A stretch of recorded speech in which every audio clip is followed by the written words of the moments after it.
తిరిగి BCN news కి స్వాగతం. ప్రతి ఇంటి ముందు పరిసరాలు శుభ్రంగా ఉంచుకుంటే రాష్ట్రం పరిశుభ్రంగా మారుతుందని కమలాపురం ఎమ్మెల్యే పుత్తా కృష్ణ చైతన్య రెడ్డి పేర్కొన్నారు.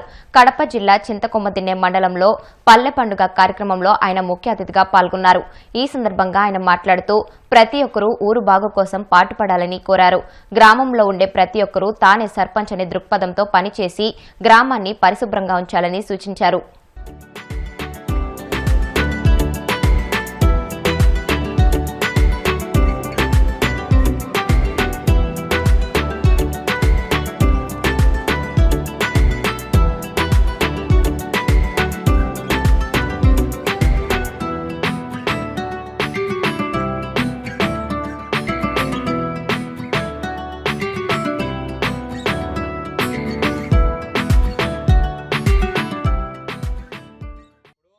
వచ్చినావా ఇప్పుడు నేను ఎందుకు ఈ ప్రోగ్రామ్ వచ్చి ఓపెన్ చేసుకున్నా, రిబ్బన్ కట్ చేసుకున్నా, ఫోటో వేసుకున్నా అంటే అయిపోతుందా? నేను వస్తే ఆఫీసర్లు వస్తారు, వీళ్ళందరూ చెప్తారు, ఇంకా ఏమేమి ఉన్నాయో వాళ్ళు చెప్తారు. ఎట్లా మన ఊరు బాగుపరుచుకోవాలా అవకాశం ఉంటుంది, ఎన్ని తెలుసుకోవడానికి అవకాశం ఉంటుంది. లేకుంటే ఇంత ప్రోగ్రాంలు ఇంతకుముందు ఎవరైనా అటెండ్ అవుతానారా? ప్రతిదానికి ఎందుకు వస్తాను? ప్రతి ఒక్కటి అవగాహన కల్పించి 10 మందికి ఇంకా మనము ఈ కార్యక్రమాన్ని ఉపయోగపడేలా చేసుకోవాలని చెప్పి వస్తా ఉన్నాం. ఏదో వచ్చినామా పోయినామా అన్నట్లు కాకుండా ఇప్పుడు డిపిఓ గారు చెప్పిందని విన్నారా? డిస్ట్రిక్ట్ పంచాయతీ ఆఫీసర్ గారు మా మొత్తుకొని చెప్పింది ఏమేమి చెప్పిందో ఫస్ట్ మీటింగ్ నుంచి చెప్తా ఉన్నా. మీ ఊరు మీరు నీళ్లు పెట్టుకోవాలా. మీ ఇంటి లోపల పెట్టుకున్నప్పుడు ఇంటి బయట ఎందుకు పెట్టుకోరు? సర్పంచులు చేయాల్సింది, పంచాయతీ సెక్రటరీ చేయాల్సింది వాళ్ళ బాధ్యత వాళ్ళది, ఖచ్చితంగా చేస్తారు. దాంతో పాటు మనం ప్రతి ఒక్కరికి అవగాహన కలిగి మనం సర్పంచ్ అవ్వాల్సిన అవసరంలా, మన ఊర్లో లీడర్లమే కదా, మన ఊర్లో లీడర్లు ఉన్నారు కదా, ఏదో ఒక రోజు మనము సర్పంచ్ నిలబడాల్సిన వాళ్ళమే కదా. అందరం కూడా మన బాధ్యతని తీసుకొని మన ఇంటి బయట తడిగా ఉండకూడదు. మన ఇంటి చుట్టుపక్కల నీటి పెట్టుకుంటే ఎవరు ఇంటి పక్కల ఇంటి చుట్టూ నీటి పెట్టుకుంటే ఊరంతా నీటిగా ఉంటుంది. ముఖ్యంగా డిపిఓ గారు చెప్పినట్లు నీళ్లు రోడ్ల మీదకి వదలడం వల్ల మీ రోడ్లు పాడవుతున్నాయి, మీ ఇంటి ముందర బుడదవుతుంది, ఆడనే దోమలు, అవే రోగాలకు హాస్పిటల్ పోయి వేలు ఖర్చు పెట్టుకుంటారు. ఇంట్లో క్లీన్ గా పెట్టుకోవడానికి 100 రూపాయలు ఖర్చు పెట్టరు. అట్లాంటివి ఏమన్నా సమస్యలు ఉంటే ఇంత ముందు కూడా పోలీస్ డిపార్ట్మెంట్ వాళ్ళ సహకారం కోరి ఉన్నాము, వాళ్ళు కూడా ముందుకు వచ్చినారు. ఎవరైనా ఇబ్బంది పెడుతూ అదే పనిగా చేసే వాళ్ళు ఉంటే వాళ్ళ దృష్టి తీసుకెళ్తే వాళ్ళు కంట్రోల్ చేయడానికి కూడా రెడీగా ఉన్నారు. వాళ్ళు మీటింగ్ లో కూడా చెప్పున్నారు. ఇంతకుముందు సిఐ గారు, ఎస్ఐ గారు కూడా ఈ మండలంలో కూడా మేము కూడా చెప్తాం ఇట్లా ఎవరైనా ఉంటే అని చెప్పారు. అంటే మనం కూడా పోయి అవగాహన కల్పిస్తూ ఉండాలి. మహేష్, సర్పంచ్ గా నీ బాధ్యత కూడా అది, ఎమ్మెల్యేగా నా బాధ్యత. మనం ఇప్పుడు గ్రామ నీటుగా ఉంటే కాన్స్టిట్యున్సీ నీటుగా ఉంటుంది, కాన్స్టిట్యున్సీ నీటుగా ఉంటే రాష్ట్రం నీటుగా ఉంటుంది. ఇవన్నీ మనలో రావాలా. ఇప్పుడు మీరు చిన్నప్పుడు మీ ఊరు ఇంత గలీజుకుంటానే, సిమెంట్లు రోడ్లు లేకపోయినా నీటుగా ఉంటానే కదా. సిమెంట్ రోడ్లు లేకపోయినా అందరి ఇళ్ళ కాడ నీటుగా ఉంటానే. ఇప్పుడు రోడ్లు ఇచ్చిరి, కాలువలు ఇచ్చిరి, అన్ని ఇచ్చినా మనది ఏం పోతుంది లేనటువంటి ఏం లాభమే? ఇది మనలో మనకు రావాల్సిన బాధ్యత. మనం ఎవరన్నా చేయకుంటే తిరిగి వాళ్ళకి చెప్పాల్సిన బాధ్యత. సర్పంచ్ గా పంచాయతీ సెక్రటరీ పని చేయకపోతే చేయించాల్సిన బాధ్యత. ఇవే మన ప్రజాప్రతినిధులది అవకాశం కాబట్టి వాళ్ళతో తప్పకుండా పని చేయించాలి. మనం మీరు చెప్పినట్లు అవన్నీ కూడా ఫాలో చేపిస్తాం మేడం. తప్పకుండా ప్రతి ఊర్లో కూడా అవగాహన.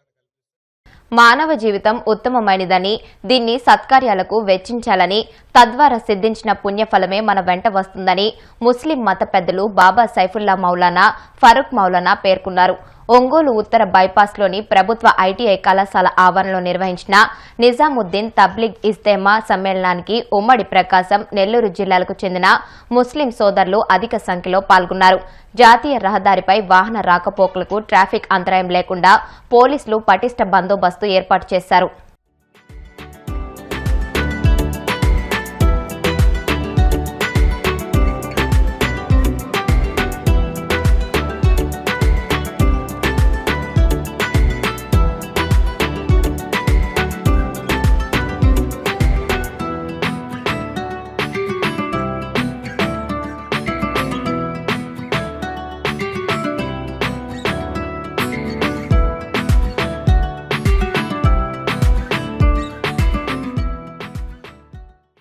పట్టణంలో 9, 10, 11 ఈ 3 రోజులు ఒక ఇజ్తిమా నిర్వహించడం జరిగింది.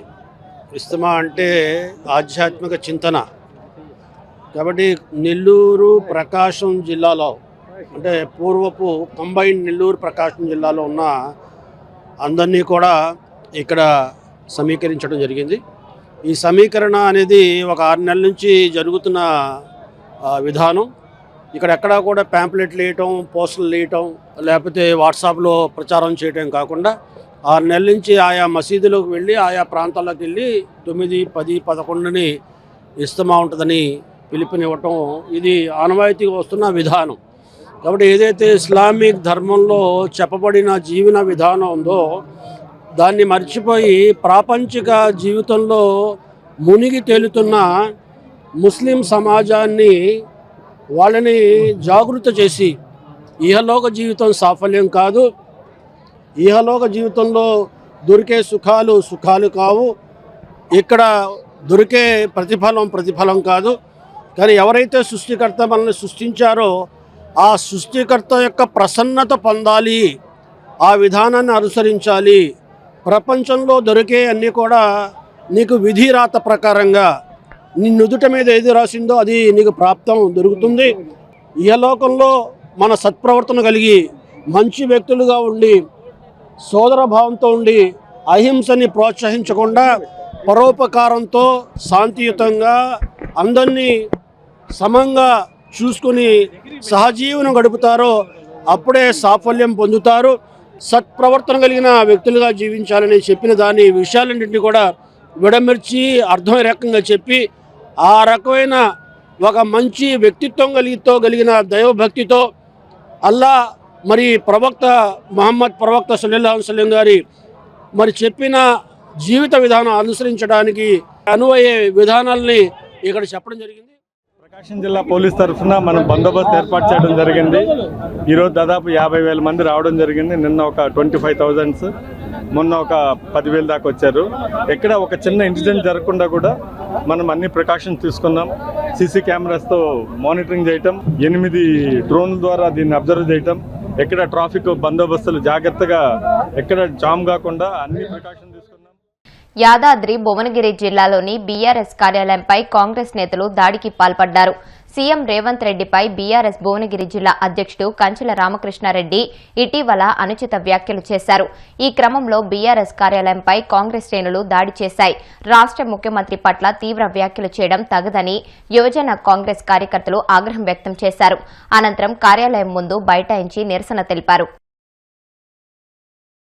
వార్తలు ముగించే ముందు ముఖ్యాంశాలు మరొకసారి. విజయవాడ ఇందిరాగాంధీ మైదానంలో జరుగుతున్న 35వ పుస్తక మహోత్సవాన్ని సందర్శించిన డిప్యూటీ సీఎం పవన్. 5 లక్షలకు పైగా విలువైన పుస్తకాలు కొనుగోలు.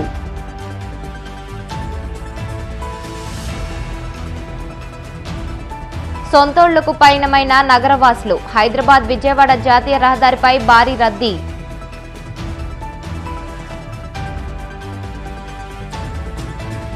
వాడపల్లి వెంకన్న ఆలయంలో ప్రత్యేక పూజలు. మంగళ వాయిద్యాల నడుమ శ్రీ స్వామి అమ్మవార్లకు మేల్కొల్పు సేవ, ఐశ్వర్యలక్ష్మి హోమం.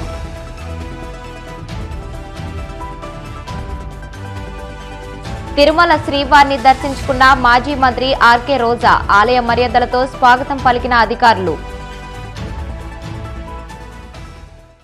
ఈ వార్తలు ఇంతటితో సమాప్తం. మరిన్ని వార్తల కోసం BCN digital YouTube channel, Facebook page ని ఫాలో అవ్వండి. అప్డేటెడ్ వార్తల కోసం ప్లీజ్ సబ్స్క్రైబ్.